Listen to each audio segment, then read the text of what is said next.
São 7h34. Hoje a gente tem convidado aqui no estúdio é o doutor em filosofia, professor Gelson Oliveira, que é coordenador de um curso muito curioso, se chama Curso de Graduação 4D de Gestão da Felicidade e Projeto de Vida, da PUC Paraná.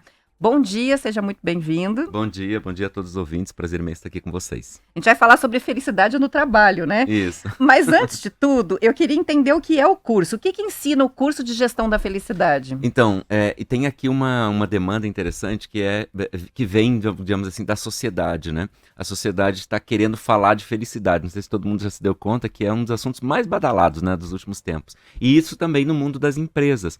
E o que a gente descobre é que no mundo das empresas falta um profissional, uma pessoa que possa articular as diferentes perspectivas do tema da felicidade, porque é um tema que tem um pé, digamos assim, em vários barcos, porque você tem aí a questão saúde mental, por exemplo, todo o problema da saúde mental. Você tem aqui, por exemplo, o problema do planejamento de atividades no mundo das empresas, de contratação, de melhoria, por exemplo, dos índices de satisfação dos colaboradores numa empresa. Tudo isso vem preocupando o mundo do mercado e a gente descobre então que o que acontece, muitas vezes as pessoas que fazem esse tipo de coisa, elas são, vamos dizer assim, ou são psicólogos ou formados em RH, mas que não têm necessariamente vamos dizer, uma visão, como eu disse, de várias perspectivas sobre o tema da felicidade, que implicaria, por exemplo, compreensões de coisas, vamos dizer assim, de perspectivas filosóficas sobre o tema, quer dizer, a felicidade é o grande tema da filosofia. Questões, por exemplo, ligadas à própria ciência da felicidade, que é uma ciência, entre aspas, uma reflexão sobre a felicidade que começa a partir da década de 80, 1980, no século passado. Então, estudar isso aí é uma coisa muito importante, porque é uma perspectiva nova sobre essa temática e, ao mesmo tempo, termos, né, pessoas que pudessem gerenciar. Então, que tem uma coisa de gestão, ou seja, de administração mesmo, que pudesse ajudar as pessoas a organizar esse debate. E é interessante ver que várias empresas hoje têm criado suas...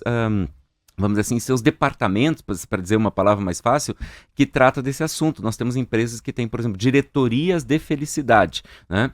Ou seja, locais, grupos, setores da empresa preocupados com essa demanda. Então, a partir disso tudo, nós resolvemos oferecer esse curso lá na PUC e casar isso também com uma outra demanda, que é a ideia do projeto de vida. Porque, claro, são duas coisas muito articuladas. Quando você tem um projeto de vida, significa que você planeja melhor a tua vida, você olha para o futuro, você planeja a carreira, planeja o que você, sei lá, quer comprar, quer adquirir em termos de bens, se você vai casar, enfim, um planejamento de carreira. Portanto, um planejamento de vida contribui para a gente acessar a felicidade. A grande questão aqui é que a felicidade, durante muito tempo, foi uma coisa assim ocasional na vida da gente. A gente pensava assim, alguns são felizes, outros não. Deus faz, sei lá, se você acredita em Deus, você fala, Deus te faz feliz e a mim não, né? Dei azar, sei lá, uma coisa assim.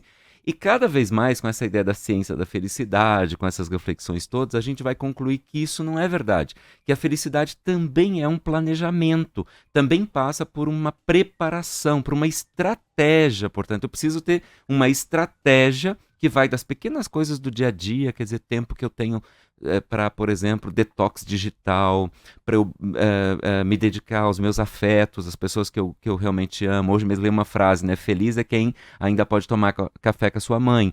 Ou seja, valorizar essas pequenas coisas, até coisas maiores, como essas que eu estou dizendo, sobre planejamento de atividades no mundo das empresas, sobre, por exemplo, como na escola. Isso é uma coisa interessante, porque na escola você tem uma disciplina hoje que se chama projeto de vida. E também o mundo dos docentes, os professores, não estão preparados. Quem está assumindo essa disciplina? Então, o nosso curso também quer, de alguma forma, oferecer uma oportunidade para essas pessoas estudarem, né?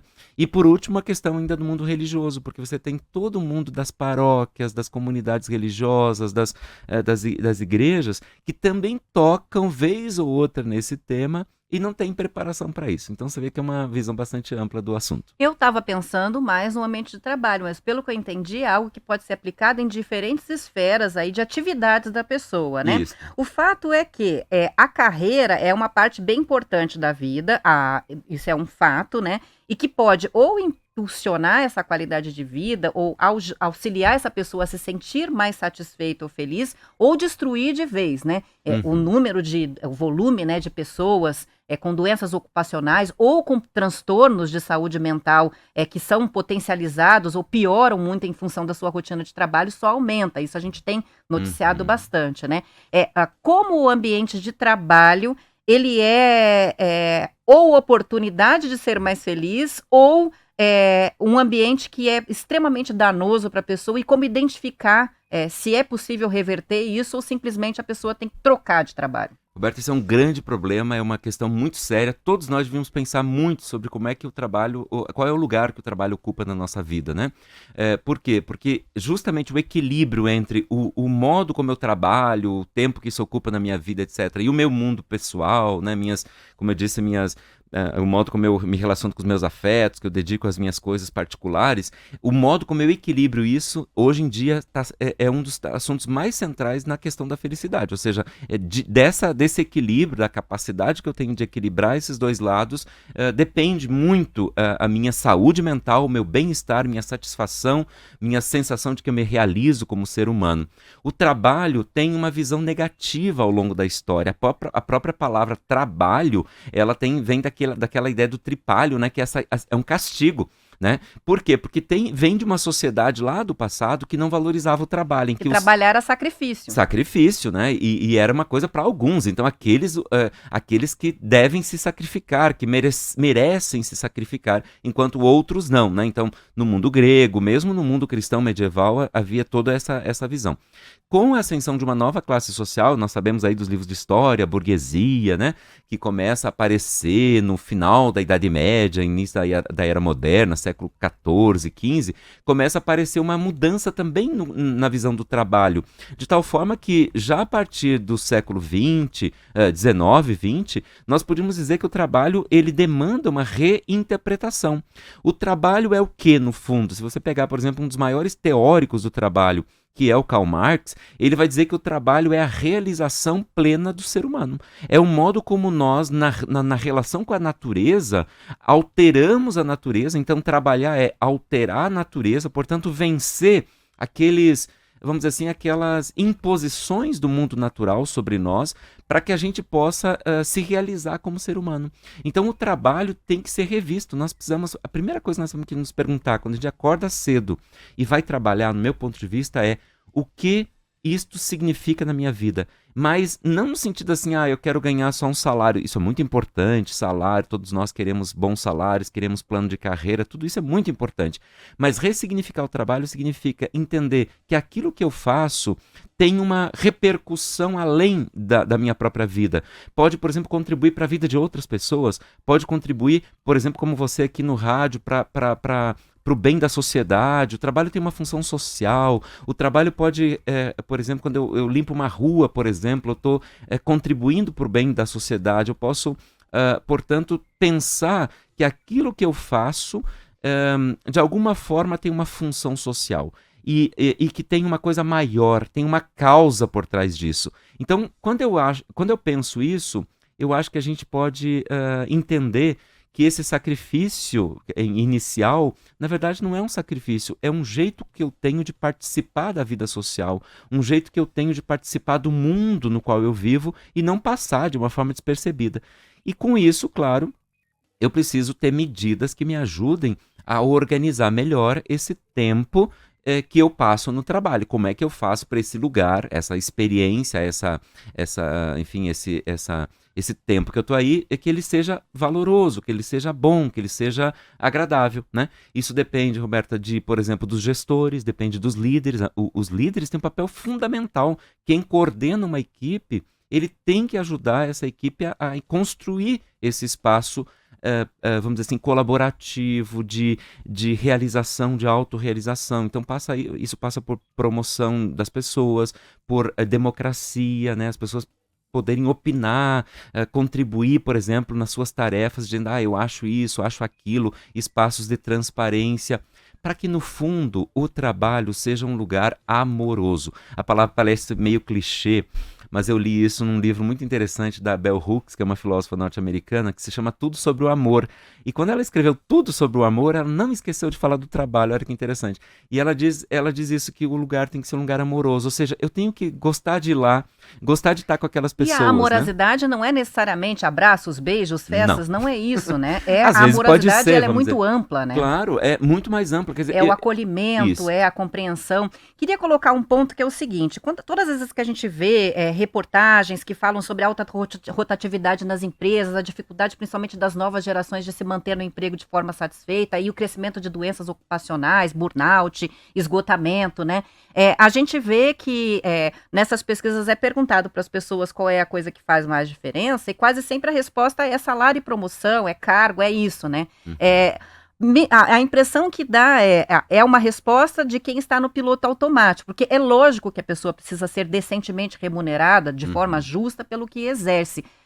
Até que ponto o que está mudando é um estímulo à tomada de consciência sobre o que a pessoa faz? Porque quando você fala, por exemplo, né, de encontrar propósito, de encontrar motivação, ninguém faz isso no piloto automático. Só se faz isso se a gente para analisar as nossas atividades, para encontrar o significado, o resultado da que a gente produz. Então, é reflexão e tomada de consciência. E eu queria que você falasse um pouco sobre isso, porque às vezes parece uma coisa tão fora de alcance a gente conseguir encontrar o propósito, e às vezes, na verdade, é só parar para refletir sobre o trabalho e sobre a rotina, não? Isso mesmo, quer dizer, essa ideia do propósito, do sentido do que eu faço, né? Quer dizer, da causa que eu defendo, do modo como eu tô, como o meu trabalho se articula com aquilo que eu chamei aqui de função social também, quer dizer, eu entender que aquilo que eu estou fazendo tem um propósito maior.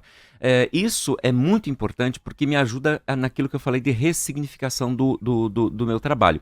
Agora, Roberta, é verdade que as empresas estão muito preocupadas com isso. E é verdade também que tem muita gente fora das empresas, porque a gente tem as doenças mentais, as doenças ocupacionais, como você disse, muita gente com muitos problemas, isso é normal. Veja, é normal que eu acorde numa segunda-feira qualquer e tenha dificuldade para ir trabalhar. O que não é normal é que isso aconteça sempre.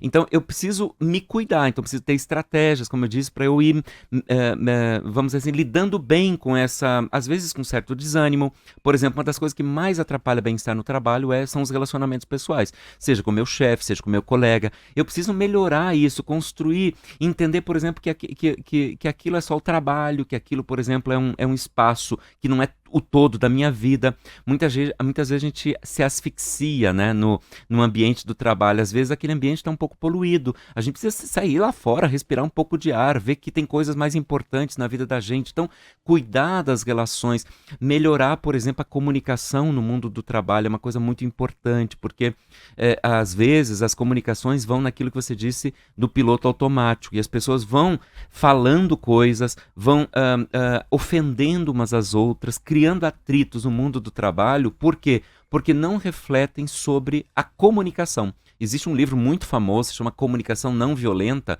que é muito útil porque ajuda a gente a pensar precisamente como é que, muitas vezes, esse piloto automático se revela nas nossas falas cotidianas, hoje, por exemplo, muito movidas por preconceitos, né? Às vezes eu falo da raça do outro, da cor da pele do outro, eu falo do gênero, falo da mulher, e isso ofende, e eu preciso realmente mudar isso, porque isso faz outras pessoas infelizes, isso cria atrito e leva, muitas vezes, a esse sentimento de inadequação no mundo do trabalho. Então, comunicação muito importante, preciso melhorar. E aí cabe uma intervenção, às vezes, do líder, né? Porque por que algumas empresas têm na cultura organizacional algo que favorece essa tensão, esse assédio, às vezes, né? Essa comunicação truncada, ofensiva.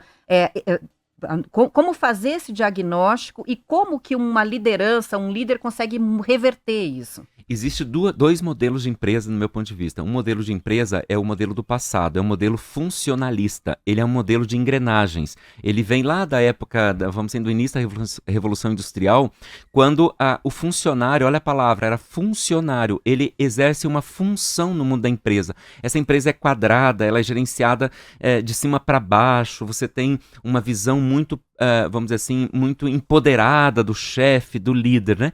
Esse é uma visão que faz mais, tem mais chance de dar errado, no meu ponto de vista. Por quê? Porque ela não é democrática, porque as pessoas lá...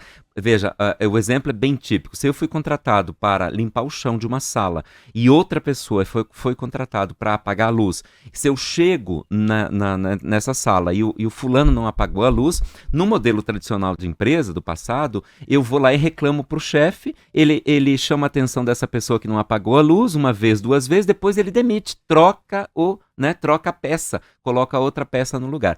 No modelo mais circular, o modelo mais contemporâneo, nós podemos dizer que essa cena não existiria. Porque se você foi contratado para limpar o chão, tudo bem, cada um tem uma função, mas se você chegou na sala e o fulano não apagou a luz, ao invés de você procurar um chefe, que talvez você nem encontre, porque a empresa é mais redonda, ela não tem muito, vamos dizer assim, as autoridades não estão estabelecidas lá numa salinha, né? Numa salinha lá em cima e tal. Mesmo que se você encontrar ele, você vai dizer, mas por que você não apagou? Esse é o modelo do colaborador. O colaborador é diferente do funcionário. E o colaborador ele está mais envolvido, portanto, por isso que eu chamei mais redonda. Você resolve mais entre as pessoas mesmo, Entre as pessoas, né? De forma mais rápida, para o bem de todos. Não para o bem só do lucro da empresa, do dono da empresa, mas para o bem de todos. Por isso que a questão da felicidade, Roberto, ela implica um esforço de todo mundo. Quer dizer, eu que limpo, eu que... Você sabe que a história se resume numa historinha que eu gosto muito. Diz que foram fazer uma entrevista com o pessoal da Volvo, que fabrica caminhões, assim, e lá pelas tantas perguntaram pro porteiro, o que você faz aqui? E ele teria respondido, eu fabrico carros.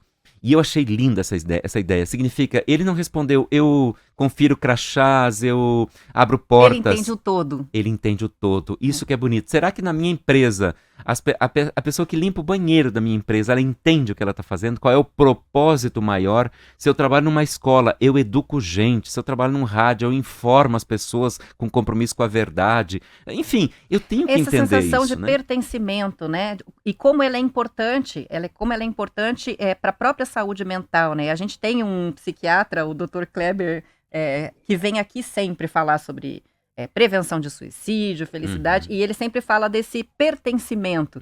E eu acho que na empresa tem muito disso. Você entender que é parte de um todo, que tem um propósito, e se sentir parte disso, às vezes é muito difícil para algumas pessoas, né? A pessoa se sente deslocada, uma peça avulsa ali, não entende o processo. Muito legal isso. Gostei do funcionário da Volvo. É isso. Vamos fazer uma pausa rapidinho para o intervalo, são 7h52, a gente já volta para concluir a conversa.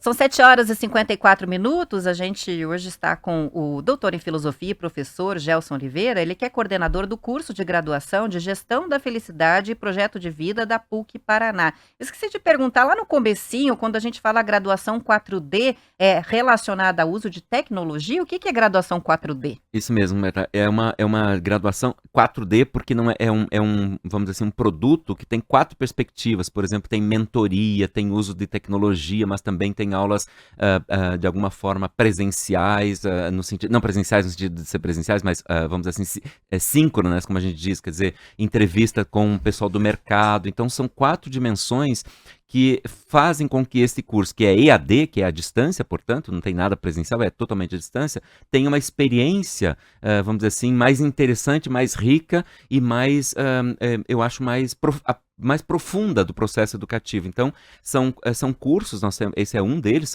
acho que tem outros 8 ou 9, são cursos que tentam justamente oferecer ao estudante uma experiência mais completa, por isso 4D, quer dizer que de alguma forma envolve várias dimensões do ensino-aprendizagem, vamos dizer assim, e que ao mesmo tempo oriente esse novo profissional para o futuro, porque são cursos, todos eles ligados a alguma coisa nova do mercado. Por exemplo, isso que a gente está conversando aqui, um profissional capaz de gerir, vamos dizer assim, os assuntos ligados à felicidade. Assim também tem agrodigital, por exemplo, tem saúde mental, tem, enfim, cursos que trabalham com essa questão, digamos assim, de profissionais novos que são demandados pelo mercado.